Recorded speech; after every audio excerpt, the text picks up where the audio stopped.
Hey there, Gary here, and today I want to continue our daily dose journey by talking about how to get stoned.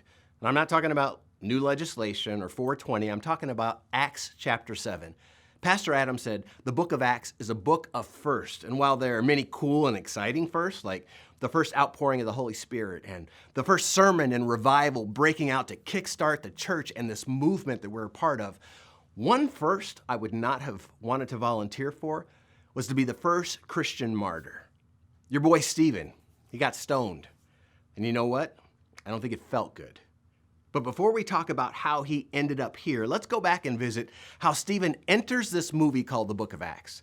To fully appreciate the end of the chapter of chapter 7, it's helpful to pause and really understand who this character is and some things that we may not know about him. There's a few nuggets for us to ponder.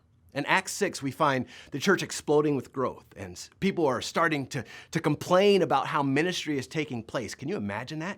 And in particular, they're complaining about how a marginalized group of widows are being neglected in the food distribution. So Pastor Nate talked about what the apostles said in Acts 6:3. They said, pick 7 dudes that are solid, of good reputation, and they're full of the Holy Spirit.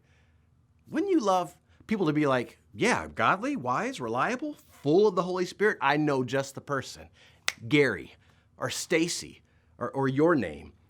But instead, I'm afraid there are times that people would be like, yeah, Gary, he's full of it, and it ain't the Holy Spirit. So maybe today can simply be a gut check where you look in the mirror and you ask God to give you insight around this question. What am I full of? What does my life look like it's full of? Am I growing in wisdom and being filled with the Holy Spirit to the point that it's transforming the way I think, the stuff I say, the fingerprints I leave at work or at school or on my kids at the gym? Is what God would want me to be full of what I'm growing in? Here's a different infilling that you can experience today from James 3, verse 14 and 17. It says, but if you have bitter jealousy and selfish ambition in your hearts, do not boast and be false to the truth. But the wisdom from above is first pure, then it's peaceable, gentle, open to reason, full of mercy and good fruits, impartial and sincere. May you have the courage to listen to the whisper in your heart and the conviction of the Holy Spirit about what you're full of and purpose to surrender today afresh.